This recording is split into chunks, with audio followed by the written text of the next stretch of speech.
Hello' everyone নমস্কাৰ মই প্ৰিয়াংকুৱে আপোনালোকলৈ নতুন এটা ভিডিঅ'লৈ স্বাগতম জনাইছোঁ। হয়তো আপোনালোকে থাম্বনেইল দেখি বুজি পাইছে আজি আপোনালোকৰ মাজত কোনটো বিষয় লৈ মই আলোচনা কৰিবলৈ গৈ আছোঁ। নিশ্চয় আপোনালোকে ভিডিঅ'টো যদি চাবলৈ বিচাৰিছে নিশ্চয় শেষলৈকে চাব বুলি ভাবিছোঁ। মাজবাটতে আপোনালোকে ভিডিঅ'টো চাই গুচি গ'লে নিশ্চয় হয়তো গোটেই সম্পূৰ্ণ কথাখিনি বুজি নাপাব। তথাপিতো মই মোৰ ভিডিঅ' যিসকল ভিউৱাৰ্ছ আছে তেওঁলোকক মই অৱগত কৰিবৰ বাবে এই ভিডিঅ'টো মই প্ৰস্তুত কৰিছোঁ। নিশ্চয় আপোনালোকে শেষলৈকে চাব বুলি মই ভাবিছোঁ। এতিয়া আমি যদি চাওঁ বৃদ্ধাশ্ৰম, আচলতে বৃদ্ধাশ্ৰমৰ আৱশ্যকতা আছেনে নাই আপোনালোকে হয়তো ক'বচোন।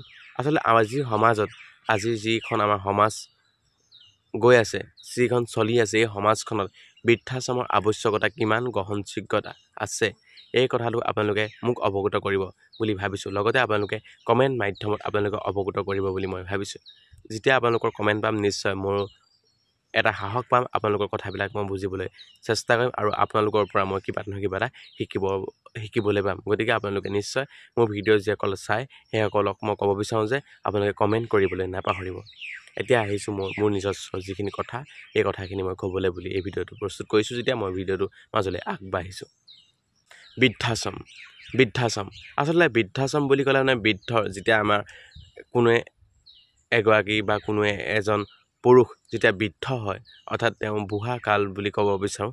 বুঢ়া কাল অৱস্থাত কি হয় যেতিয়া তেওঁ আনৰ ওপৰত নিৰ্ভৰশীল হ'বলগীয়া হয় তেনে ক্ষেত্ৰত কি হয় বৃদ্ধাশ্ৰমৰ আলহী হোৱা নিশ্চয় আপোনালোকে হয়তো দেখিছে বা শুনিছে।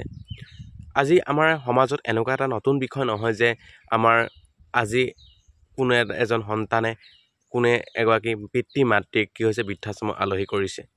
এইটো আপোনালোকৰ বাবে নতুন বিষয় নহয়, এইটো আমাৰ অহৰহ দিশত আজি সমাজত আজিৰ দিনত কি হৈছে পৰিৱৰ্তন আমি দেখা পোৱা নাই। আমি আজিৰ সমাজত কি হৈছে আমি এইটো দেখিয়ে আছোঁ। নিতো আমি দেখি আছোঁ বুলি ক'লেও ভুল নহ'ব। আমি হয়তো আজি নিউজে হওক বা যিকোনো ধৰণৰ ছ'চিয়েল মিডিয়াৰ মাধ্যমত আমি হয়তো অৱগত কৰিছোঁ নিজৰ পিতৃ মাতৃক কি কয় আমাৰ কোনো এজন কোনো এগৰাকী সন্তানে কি কয় বৃদ্ধাশ্ৰমৰ আলহী কৰে।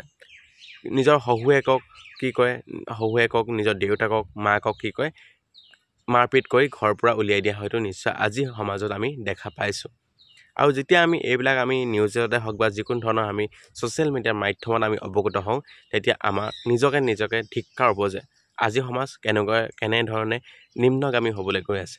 আজি সমাজ কেনেধৰণে লজ্জাজনক বিষয় হ'বলৈ গৈ আছে।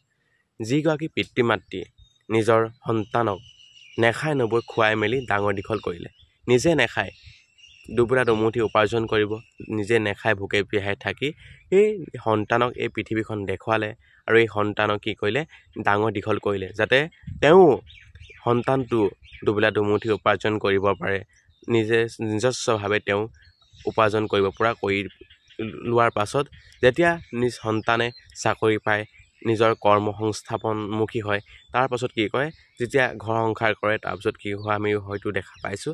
আজিকালিতো এইটো কমন বুলি ক'ব লাগিব, অৰ্থাৎ কমনে বুলি ক'ব লাগিব কি পিতৃ মাতৃক কি কয় অৱশেষত বৃদ্ধাশ্ৰমৰ আলহী কৰে। আৰু এইখিনিতে এটা কথা ক'ব বিচাৰোঁ, সেই সন্তানগৰাকীও কেতিয়াও ভাবি নাচায় যে সেই পিতৃ মাতৃগৰাকীয়ে কেনেদৰে কিমান কষ্ট যান্ত্ৰণা সহ্য কৰি এটা সন্তানক লালন পালন কৰে। হয়তো পিতৃ মাতৃৰ দায়বদ্ধতাখিনি অকণমান হ'লেও এই সন্তানে বুজি পোৱাটো আৱশ্যক। আজি মোৰ এই ভিডিঅ'টো প্ৰস্তুত কৰাৰ মূল উদ্দেশ্য হৈছে আজি যি নৱপ্ৰজন্ম আছে, যি নৱপ্ৰজন্মই এইবিলাক কথা হয়তো বুজি পাব লাগে, এইবিলাক কথা হয়তো তেওঁলোকে জ্ঞান আয়ত্ব কৰিব লাগে। কিয়নো কৈছোঁ আজিৰ যি নৱপ্ৰজন্ম যদি আজি সেইখিনি বস্তু যদি তেওঁলোকে বেয়াখিনি যদি আয়ত্ব কৰে ভৱিষ্যত দিনত আৰু অন্ধকাৰ পথত গতি কৰিব। গতিকে মই ভাবোঁ মোৰ যিসকল ভিউৱাৰ্ছ আছে তেওঁলোককো অৱগত কৰিব বিচাৰোঁ যে যিসকলে মোৰ ভিডিঅ'টো এতিয়াও চাই আছে তেওঁলোককো মই অৱগত কৰিব বিচাৰোঁ যে আজি সমাজখন কেনেধৰণে গতি কৰিছে নিশ্চয় হয়তো দেখা পাইছা। পিতৃ মাতৃক কোনেও তেওঁলোকে পিতৃ মাতৃক শ্ৰদ্ধা কৰিবলৈ বুলি পাহৰি গৈ পেলাই আছে। তেওঁলোকে নিজে উপাৰ্জন কৰিব পাৰিছে, তেওঁলোকে চাকৰি কৰিছে, কিবা কৰিছে, তেওঁলোকৰ টকা পইচা হৈছে, তাৰ ফলত কি হৈছে নিজৰ পিতৃ মাতৃকো তেওঁলোকে পাহৰি পেলাইছে। যিগৰাকী পিতৃ মাতৃয়ে এবেলা নেখাই নবৈ ডাঙৰ দীঘল কৰিলে। গতিকে সেইখিনিতে মই নিজে দুখাৰোপ প্ৰকাশ কৰি মই ভাবিলোঁ আপোনালোকৰ মাজলৈ এই ভিডিঅ'টো প্ৰস্তুত কৰোঁ। গতিকে আপোনালোকে মোক ভুল নুবুজিব, যদি কিবা ভুল বুজে নিশ্চয় আপোনালোকে কমেণ্ট মাধ্যমত অৱগত কৰিব আৰু মই তাক স্বীকাৰ কৰিম। মই এতিয়া হয়তো আপোনালোকক ক'ব বিচাৰোঁ যে আচলতে আমাৰ সেই যি বৃদ্ধাশ্ৰম আচলতে প্ৰয়োজনবোধ বুলি মই বিশেষকৈ নকৰোঁ। যিগৰাকী পিতৃ মাতৃ অৰ্থাৎ একোটাকৈ সন্তান থকাৰ পাছত কিয় পিতৃ মাতৃগৰাকী বৃদ্ধাশ্ৰমৰ আলহী হ'বলগীয়া হৈছিল? যদি পিতৃ মাতৃগৰাকী যদি কোনো সন্তান নাই, লালন পালন কৰোঁতা নাই, তেনে ক্ষেত্ৰত বৃদ্ধাশ্ৰমখন প্ৰয়োজনীয়তা আছে বুলি মই ভাবোঁ কোনোবা এখিনিত। কাৰণ সেই পিতৃ মাতৃগৰাকী শেষ অৱস্থাত অৰ্থাৎ বুঢ়া কালত বুলি ক'ব লাগিব, তেওঁ বৃদ্ধকালত তেওঁ আনৰ সহায় হ'বলগীয়া হয়, আনৰ সহায় সাৰথি হ'বলগীয়া হয়। আনৰ সহায় সাৰথিৰ বাবে তেওঁ বৃদ্ধাশ্ৰমখন প্ৰয়োজনবোধ বুলি মই ভাবোঁ। কিন্তু যেতিয়া সেই পিতৃ মাতৃৰ যেতিয়া একোটা সন্তান থাকিব, তেনে ক্ষেত্ৰত কিয় বৃদ্ধাশ্ৰমৰ আলহী হ'বলগীয়া হয়? কিয় বৃদ্ধাশ্ৰমলৈ তেওঁক পঠিয়াই দিবলগীয়া হয়? সেই সন্তানে সেই পিতৃ মাতৃক লালন পালন কৰিব নোৱাৰেনে? সেই ঘৰখনতে নিজৰ যিখন ঘৰ আছে, সেই ঘৰখনতে ৰখাই কিয় তেওঁ বৃদ্ধাশ্ৰমৰ পৰিৱৰ্তে নিজৰ ঘৰখনত তেওঁ সেৱা শুশ্ৰূষা কৰিব নোৱাৰেনে? সেই বৃদ্ধকালৰ তেওঁ সহায়ৰ হাত আগবঢ়াব নোৱাৰেনে সেই সন্তানগৰাকীয়ে?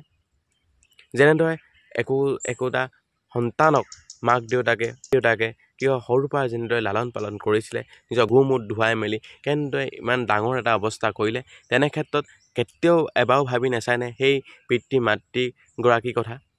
মই এইটোৱে মই ভিডিঅ'ৰ মাধ্যমে এইটোকে আপোনালোকৰ মাজলৈ মই আনিব বিচাৰিছোঁ যে আপোনালোকে যিখন নতুন নৱপ্ৰজন্ম আছে, আপোনালোকে এদিন নহয় এদিন কি হৈছে বাপেক আৰু এদিন নহয় এদিন মাক হ'ব।